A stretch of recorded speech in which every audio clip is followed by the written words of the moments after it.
नमस्कार दोस्तों, कैसे हैं? उम्मीद करता हूं शानदार होंगे। एक चीज ध्यान दे दीजिए, जो एनसीईआरटी का मैं ये साइंस करा रहा हूं, ये अगर आप लोगों ने मुझसे पहले कभी एनसीईआरटी साइंस पढ़ा है तो उससे इसमें कुछ आपको क्वेश्चंस मिलेंगे डीप में। क्योंकि मैंने देखा कि प्रारंभिक परीक्षा में क्वेश्चन की गहराई कितनी थी, तो उसी के हिसाब से देखिए, मैं रिस्क नहीं लेना चाहता हूं दोस्तों, क्योंकि मैं नहीं चाहता किसी के भविष्य के साथ खेलना। आपने देखा कि प्रारंभिक परीक्षा में मैंने प्योर एनसीईआरटी का कंटेंट दिया, बावजूद उसके कुछ प्रश्न ऐसे गहराई से आए। पढ़ा तो आपने था, लेकिन उन प्रश्नों को करने का जो अभ्यास था कथन निष्कर्ष के रूप में, वो आप लोगों ने नहीं किया था। तो कहीं ना कहीं समस्या का सामना करना पड़ा। यही चीज दोहराई न जाए मुख्य परीक्षा में, इसलिए चीजों को हम पढ़ेंगे, साथ ही साथ कुछ कथन निष्कर्ष के भी प्रश्न हम लोग करते जाएंगे। और ये तो आपको पता ही है कि हमारा जो भी कंटेंट रहता है वो प्योर एनसीईआरटी रहता है। 1% भी अगर कोई मिलावट इसमें कर दे तो मैं पढ़ाना छोड़ दूंगा। एकदम गारंटी कह रहा हूं कि अगर कोई मिलावट कह दे कि भैया एनसीईआरटी का नहीं है, एनसीईआरटी के नाम पर आप झूठ बोल के दे रहे हैं, तो मैं पढ़ाना आज से ही बंद, 1 फरवरी से ही बंद हो जाएगा।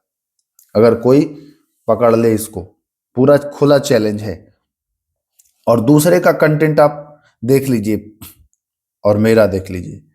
मैं आप लोगों के साथ ये मान लीजिए कि जो भी बातें कहता हूं, झूठ तो नहीं बोलूंगा आप लोगों से, क्योंकि आप लोग हमारे मित्र हैं, दोस्त हैं, भाई हैं, कोई बहनें हैं, तो उनसे झूठ नहीं बोलूंगा। चलिए शुरू करता हूं। इनमें से थोड़ा सा इसको जूम करना पड़ेगा। हाँ, आइए देखिए, कह रहा है इनमें से किस वैज्ञानिक ने परमाणु के संबंध में अपने विचार प्रस्तुत किए थे। और एक चीज और बता दूं, यह जो वीडियो है एनसीईआरटी, आपको अगर जांच ही करना हो, एनसीईआरटी पुराना वाला, क्लास 9th, ठीक है, चैप्टर 3 जाकर के आप देखिएगा, वहां आपको ये मिल जाएगा। चलिए, तो कह रहा है इनमें से किस वैज्ञानिक ने परमाणु के संबंध में अपने विचार प्रस्तुत किए थे। 4 ऑप्शन है: कणाद, पकुधा कात्यायन, डेमोक्रिटस और ल्यूपियस, या यह सभी। तो देखिए, कणाद ने तो किया ही था, साथ ही साथ पकुधा कात्यायन और डेमोक्रिटस और ल्यूपियस ने भी किया था। तो इस हिसाब से जो हमारा आंसर हो जाएगा, यह हो जाएगा सभी। इन सभी ने परमाणु के बारे में कुछ न कुछ अपने विचार दिए हैं। तो केवल एक व्यक्ति का नहीं पूछ रहा है, इनमें से पूछ रहा है, तो होगा सभी। अच्छा, एक बच्चा कमेंट किया था कि ये जो आप पढ़ते हैं क्वेश्चन, तो हिंदी के साथ साथ इंग्लिश भी पढ़ा करिए। तो मैं उससे कहना चाहता हूं कि क्यों इंग्लिश पढ़ने नहीं आता है क्या आपको? जब मैं आपको हिंदी में चीजें दे दिया और लिखा इंग्लिश में है ही, तो आप उसको पढ़ो। अब मैं हिंदी भी पढ़ूं, इंग्लिश भी पढ़ूं, तो ये 40 मिनट का वीडियो मैं फिर 80 मिनट में आपको कराऊं, 80 मिनट में आपको 40 क्वेश्चन कराऊं, समय आपका तो लगेगा ही। तो आपको तो समझने से मतलब है ना। तो मैं अगर अंग्रेजी हिंदी पढ़ रहा हूं, तो आप अंग्रेजी उसको समझो। अब मैं अगर अंग्रेजी पढ़ूंगा तो हिंदी वाले कहेंगे कि हिंदी पढ़ा करिए, ठीक है। कोई बच्चा उर्दू में आएगा, कहेगा उर्दू पढ़ा करिए। तो मैं यहाँ यही करते रहूं, हिंदी, अंग्रेजी और उर्दू? भाई, यहाँ वो नहीं हो रहा है मुजरा कि आपके फरमाइश रहेगा कि आप ऐसे कर दीजिए, ऐसे कर दीजिए। मैं जो कंटेंट दे रहा हूं, अगर मुझ पर भरोसा है तो आप इसका ग्रहण करें। अगर भरोसा नहीं है तो आप आगे बढ़िए, कोई टॉनिक टॉनिक बैच ले लीजिए, उससे हो जाएगा आपका। हुआ ना? देख ही लिए होगे स्थिति। तो आपको एक कहावत है कि जब अच्छी चीज दो ना तो हजम नहीं होता है, वही वाला हाल आप लोग करते हैं। इसमें से कुछ ही लोग हैं। अब एक कमेंट किया कि इसको टॉपिक वाइज कराइए। अरे गधा बैल, एनसीईआरटी कभी पढ़े हो? एनसीईआरटी का फुल फॉर्म तक तो नहीं पता होगा। अब जब मैं चैप्टर वाइज करा रहा हूं, क्लास वाइज करा रहा हूं, तो अब इसमें टॉपिक वाइज क्या करना है? मैं चैप्टर 1 करा दे रहा हूं, 2 करा दे रहा हूं, जितने चैप्टर है करा दे रहा हूं, तो उसको पढ़ लो। तो अब इसमें फरमाइश खोज रहे हो, मुजरा हो रहा है क्या यहाँ?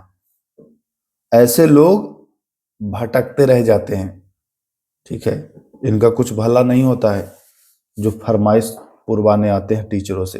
तो ध्यान रखिएगा, आप लोग को जो दिया जा रहा है प्योर एनसीईआरटी है, एकदम आंख बंद करके आप भरोसा करिए। चलिए दूसरा प्रश्न, द्रव्यमान संरक्षण के नियम के संबंध में कथनों पर विचार करिए। थोड़ा ध्यान से इस प्रश्न को, नहीं तो भटकने का संभावना है। द्रव्यमान संरक्षण से संबंधित है, कथन आपको 2 मिलेगा। दोनों कथन जो है वो मैं पढ़ के आपको बता रहा हूं। कथन 1 है, रासायनिक परिवर्तन के दौरान द्रव्यमान में कोई परिवर्तन नहीं होता है, ठीक है। During a chemical reaction there is no changes mass, ठीक है। कह रहा है कि रासायनिक परिवर्तन, तो बिल्कुल सही है, रासायनिक परिवर्तन के दौरान द्रव्यमान में परिवर्तन नहीं होता है, यानी कि मास चेंज नहीं होता है, ठीक है।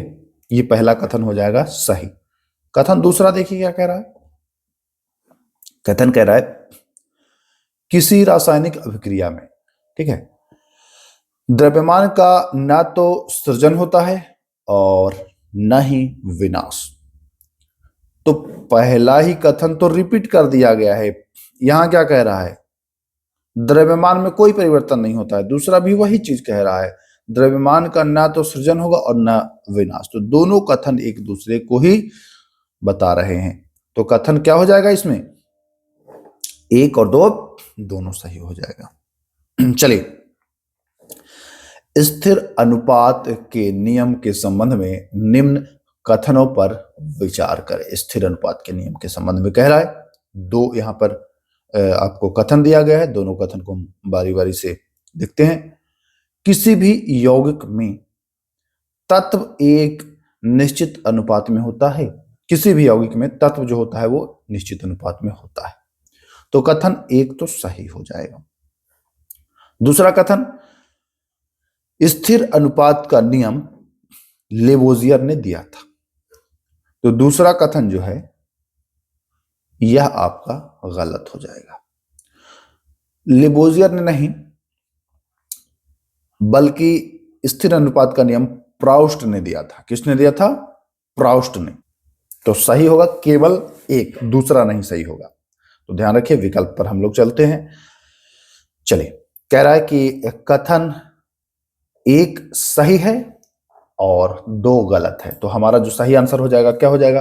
कथन 1 सही और 2 गलत। आइए चौथा सवाल, यदि 9 ग्राम जल का अपघटन किया जाए तो प्राप्त हाइड्रोजन का द्रव्यमान क्या होगा? आपको मैंने पिछली बार जब प्रारंभिक परीक्षा के लिए करा रहा था एनसीईआरटी, तो मैंने बताया था कि जल में होता है हाइड्रोजन और ऑक्सीजन, इनका जो अनुपात होता है वो 1:8 होता है। तो हाइड्रोजन पूछ रहा है, तो देखिए 8 1 9 ग्राम कुल है ना, 9 ग्राम में 1 ग्राम हाइड्रोजन है। अगर यही पूछता ऑक्सीजन का, तो ऑक्सीजन का बता देते 8 ग्राम। तो बिल्कुल चीजों को एकदम दिमाग में बैठा ले जाइए। ये प्रश्न आप खुद ही करिए, ये प्रश्न आप खुद ही कर लीजिए। जब प्रश्न संख्या 2 में करा रहा था तो मैंने बताया था। कमेंट करें कि इसका आंसर क्या होगा, लेवोजियर होगा, डाल्टन होगा, प्राउस्ट होगा या न्यूटन होगा। तो स्थिर अनुपात का नियम जो है वो कौन ने भैया दिया? तो वह दिया था प्राउस्ट ने। आइए चलिए, बहुत अच्छा प्रश्न है ये, बहुत ही अच्छा प्रश्न है। देखिए, जो भी मैं बता रहा हूं बहुत बढ़िया प्रश्न है, शानदार है, तो नोट कर लीजिए। अफसोस के अलावा कुछ नहीं बचेगा, मैं बता दे रहा हूं, कोई बचाने नहीं आएगा। कुछ भी कर लीजिए, नहीं बचाने आएगा। अगर पढ़ोगे नहीं तो मेरे भाई, मेरे लाल, मेरे बाबू, मेरे सोना, मेरे नीले पीले हरे गुलाबी, कुछ नहीं होने वाला है। ये प्रश्न नोट कर लीजिए, मैं फिर कह रहा हूं, बहुत अच्छा प्रश्न है। किसी यौगिक में तत्व सदैव निश्चित द्रव्यमान अनुपात में पाए जाते हैं। यह नियम को दर्शाता है। तो निश्चित द्रव्यमान जब पाए जाए तो उसको द्रव्यमान संरक्षण का नियम मत लगा देना। स्थिर अनुपात का नियम या निश्चित अनुपात का नियम इसको कहते हैं। ध्यान रखिएगा, यही है स्थिर अनुपात का नियम। किसी यौगिक में तत्व सदैव निश्चित द्रव्यमान अनुपात में पाए जाएं तो वो होता है स्थिर अनुपात का नियम। चलिए, द्रव्यों के विभाज्य होने के विचार को वैज्ञानिक आधार, देखिए अभी द्रव्यों के विभाजित होने के लिए तो बहुत लोगों ने अपने विचार दिए हैं, लेकिन जो वैज्ञानिक आधार दिया वह दिया है जॉन डाल्टन। याद रखिएगा, द्रव्यों को विभाजित होने के जो विचार हैं उनको वैज्ञानिक आधार दिया गया जॉन डाल्टन के द्वारा। तो ध्यान रखना है। आइए, जॉन डाल्टन के परमाणु सिद्धांत के संबंध में निम्न कथनों पर विचार करें। Consider the following statement related to Dalton's atomic theory. ठीक है, तो क्या कह रहा है? सभी द्रव्य परमाणुओं से निर्मित होते हैं। तो ये तो आप जानते हैं कि भाई सभी द्रव्य जो है वो परमाणु से निर्मित होंगे। तो बिल्कुल सही है। दूसरा क्या कह रहा है?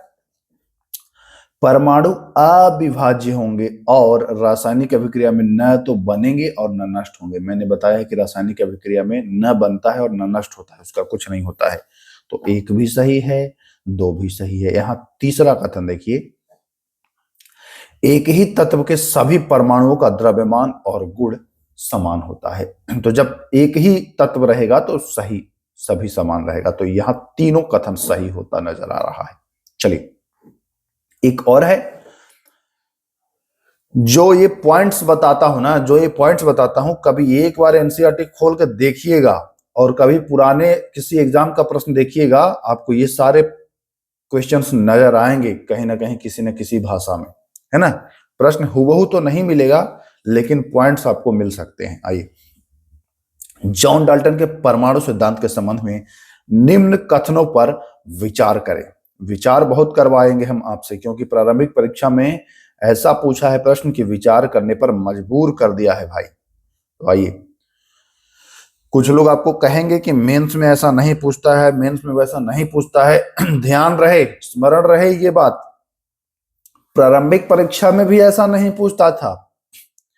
प्रारंभिक परीक्षा में भी ऐसा नहीं पूछता था कि कथन और निष्कर्ष आ जाए।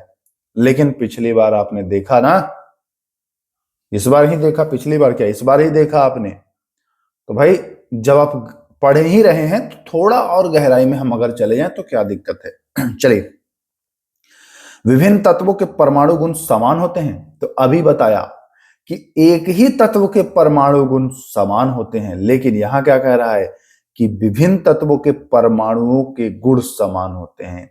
विभिन्न है मतलब अलग अलग तत्व है, तो भैया परमाणु का गुण भी अलग अलग होना चाहिए ना सर। जब तत्व अलग है तो गुण एक कैसे हो? तो कहेंगे बिल्कुल सही सर। अब आप इतना समझने की स्थिति में आ गए हैं कि कुछ चीजों को समझ पाओ। तो पहला कथन जो है वो गलत है। आइए, विभिन्न तत्वों के परमाणु छोटे पूर्ण संख्या अनुपात में यौगिक बनाते हैं। तो बिल्कुल सही दूसरा है। किसी यौगिक में परमाणुओं की संख्या और प्रकार निश्चित होता है। तो ये तो यही तो है स्थिर अनुपात का नियम भैया। नहीं तो कथन जो है 2 और 3 सही है, बट एक सही नहीं है। तो केवल 2 और 3 सही होगा, ऑप्शन बी। चलिए, सभी द्रव्यों की रचनात्मक इकाई, जैसे कोशिका होती है ना, सजीवों की रचनात्मक इकाई सेल, वैसे ही द्रव्यों की रचनात्मक इकाई जो है वो है एटम, परमाणु। ठीक है, चलिए आइए अगले सवाल की ओर आते हैं। सवाल संख्या 11वां प्रश्न देखिए क्या कह रहा है। किस वैज्ञानिक ने यह सुझाव दिया कि तत्वों के नाम के एक या 2 अक्षरों से उनके प्रतीक बनाए जाएं। तत्वों के नाम के जैसे पहला या दूसरा अक्षर मिला करके और प्रतीक, जैसे सोडियम का, तो सोडियम का अगर आप लिखेंगे तो SO, तो इस वैज्ञानिक ने कहा कि भैया या तो एस रखो या तो SO रखो। लेकिन आप तो जानते हैं कि सोडियम का तो Na होता है ना। तो इसका माना नहीं गया, बाकी इसने सुझाव तो दिया। और साइंस में या जब आप पढ़ते हो हिस्ट्री पॉलिटी कुछ भी पढ़ोगे तो किसी ने अगर दिया है सुझाव तो वो एग्जाम में पूछेगा, तो वो है बर्जीलियस। ठीक है, चलिए आइए, डाल्टन के परमाणु सिद्धांत की सबसे महत्वपूर्ण अवधारणा कौन सी थी? बहुत अच्छा प्रश्न है। ये सब प्रश्न आ जाएगा तो आपको दिमाग मतलब पढ़े नहीं रहोगे ना तो गलत ही करोगे। तो मैंने बताया है कि द्रव्यमान संरक्षण है ना, द्रव्यमान का ना तो विनाश होगा न सृजन होगा। तो लगाइएगा, डाल्टन के परमाणु सिद्धांत की सबसे महत्वपूर्ण अवधारणा परमाणु द्रव्यमान है। परमाणु द्रव्यमान का निर्धारण किसके आधार पर किया जाता है? तो यह रासायनिक संयोजन नियम, नोट कर लीजिए, हूबहू आ जाएगा प्रश्न, हूबहू आ जाएगा, एकदम ऑप्शन तक आ जाएगा। पिछले बार जब मैं कराया था तो मैंने बताया था, आपको याद होगा, रस्सी घुमाने वाला, कि देखो रस्सी घुमाता है तो स्पर्श रेखीय जहां से छोड़ेगा स्पर्श रेखीय जाने की उसकी प्रवृत्ति हो जाएगी।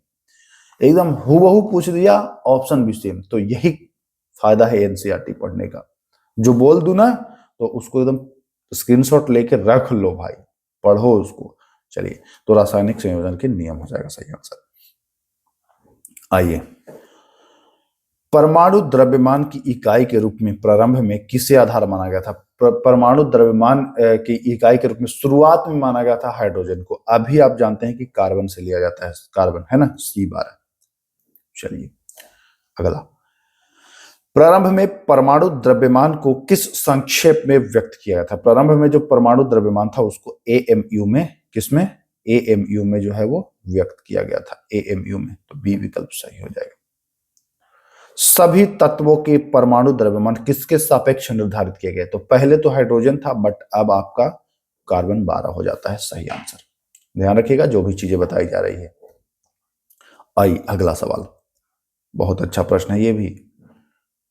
देखिए होता क्या है ना भाई, कि जैसे ही आपको इतना बड़ा लेंदी क्वेश्चन मिलता है एग्जाम में, लगता है अरे यार ये तो एक नंबर गया, लेकिन इसको अच्छे से पढ़ना है। हाँ, ये कब कर पाएंगे? जब आपको डीप में पता होगा चीजों को तब, नहीं तो ये लेंदी तो है ही, ये तो बहुत लेंदी है।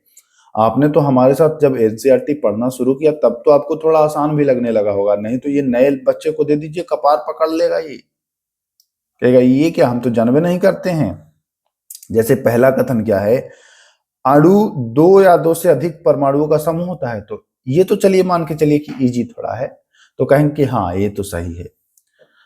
अणु रासायनिक बंध के द्वारा जुड़े होते हैं, अब इनको दोनों प्रॉपर्टीज पता होनी चाहिए तब ये सही कर पाएंगे। तो दोनों जो है वो सही है।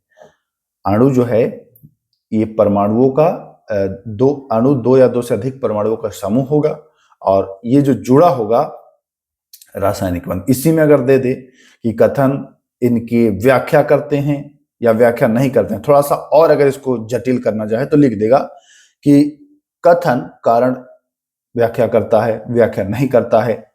तो इसमें व्याख्या करता है, जब दोनों हो रहा है ना तो संभवतः व्याख्या कर ही रहा है। ठीक है, तो ध्यान रखिए, यहां तो व्याख्या करता है, बाकी जहां प्रश्न आएगा वैसा तो देख लेंगे उसको भी।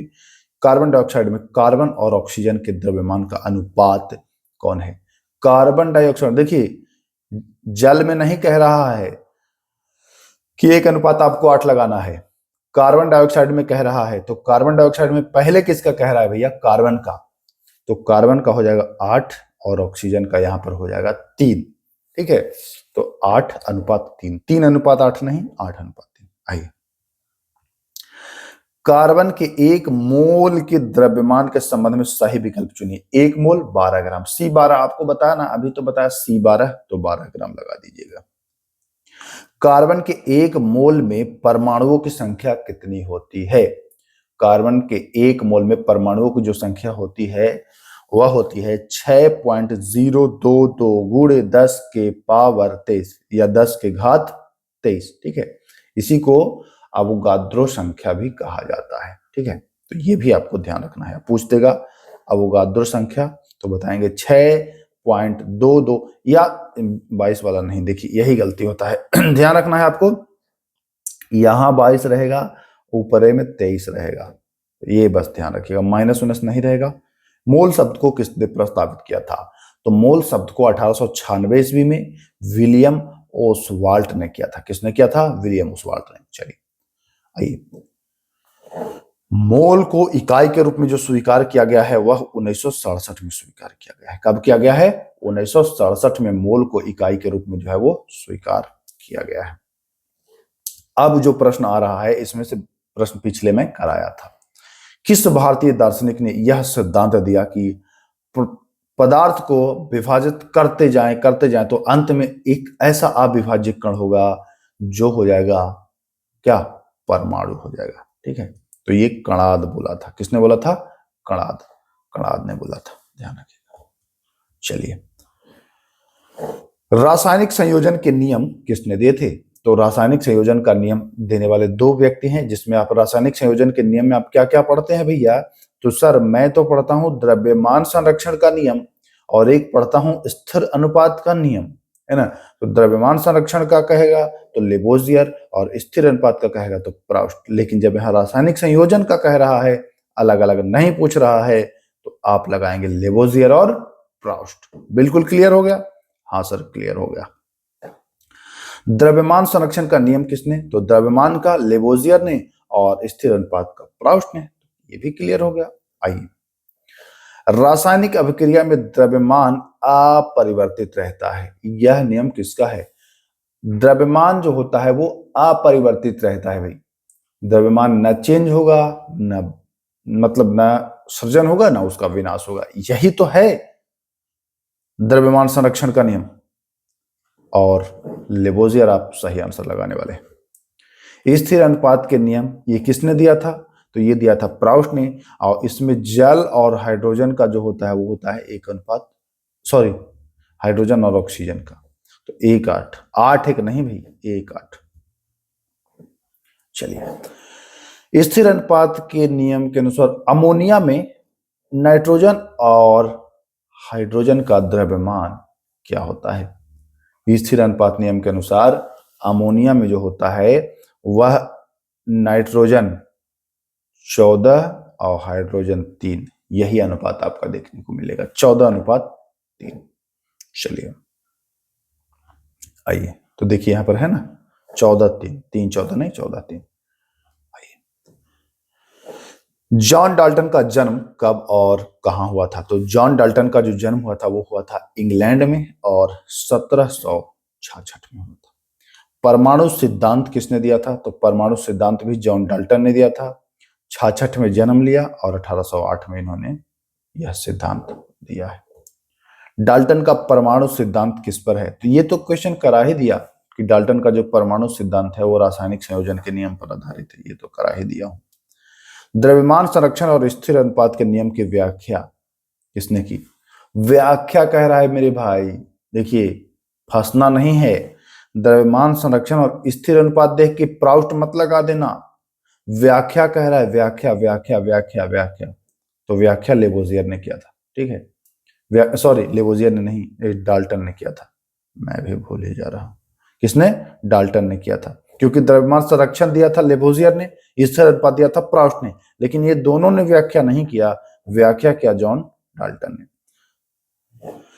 परमाणुओं की त्रिज्या मापेंगे आप नैनोमीटर से। नैनो, वही वाला नैनो, टाटा नैनो, अरे वो मत नैनो समझ लेना यार, टाटा नैनो तो ऐसे ही मजाक में बोल दिया। तत्वों के प्रतीक को अत्यंत विशिष्ट अर्थ में प्रयोग किए जाने वाले प्रथम वैज्ञानिक कौन थे? तत्वों के प्रतीक को अत्यंत विशिष्ट अर्थ में जो प्रयोग किया वो डाल्टन ही थे। और अब तो तत्वों को जो मान्यता प्रदान करती है वो करती है IUPAC।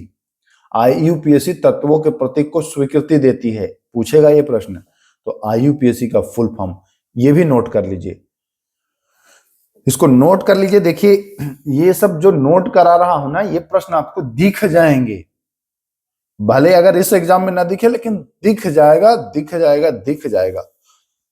इतना अनुभव है मुझे, जो बता रहा हूं नोट कर लीजिए। तो IUPAC होता, आई से पहले तो इंटरनेशनल, क्योंकि ये तत्व है तो भैया तत्व खाली भारत में ही नहीं है, पूरे विश्व में निकलेगा, तो पहला तो इंटरनेशनल होगा। तो आप इंडियन वाला तो काट देंगे। अभी आपके पास 4 ऑप्शन था, अब आपके पास 3 ऑप्शन हो जाएगा। ठीक है, तो अब ध्यान देखना है। इंटरनेशनल यूनियन, यूनियन, तो इंटरनेशनल यूनियन मतलब तत्व को शुद्ध तत्व को छाटा है, तो शुद्ध वाला प्योर वाला ढूंढिए, तो कोई है प्योर वाला? तो इंटरनेशनल यूनियन ऑफ फिजिकल नहीं होगा। इंटरनेशनल यूनिवर्सल ये भी नहीं होगा। देखिए प्योर वाला मिल गया ना, international union of pure and applied chemistry, तो बी। अब तत्व है ना, तो शुद्ध तत्व, ऐसे दिमाग लगाइएगा कि एकदम शुद्ध तत्व, तो बस मिल जाएगा, प्योर कर लीजिएगा answer. International union of pure and applied chemistry, तत्वों के नाम को और प्रतीक को स्वीकृति तो बताया, तो IUPAC, international union of pure and applied chemistry, रट लीजिए, जुआ पर आपको इसका फुल फॉर्म याद होना चाहिए। आइए अब देखिए, प्रतीक जो है वो कुछ प्रतीक गलत है, इनमें से कौन सा प्रतीक जो है वो गलत है भाई, ध्यान देना है। अच्छा नहीं, गलत नहीं है, सही कह रहा है। तो सही जो है प्रतीक वो आपका एल्युमिनियम, तो एल्युमिनियम का होता है AL, AL तो सही है। शिव का होता है C और छोटा U, सोडियम का होता है N और छोटा है, ठीक है। और पोटेशियम का की, तो आपको पोटेशियम भी सही लग रहा है और एल्युमिनियम, तो एक और डी यहाँ पर फिर वही रह गया, एक और डी दोनों सही है। निम्नलिखित तत्वों को उनके परमाणु द्रव्यमान के अनुसार सही सुमेलित करें। परमाणु द्रव्यमान, किसका परमाणु द्रव्यमान कितना होता है, तो ध्यान रखिएगा, जो बताऊंगा नोट करते जाइएगा, सही सुमेलित करना है।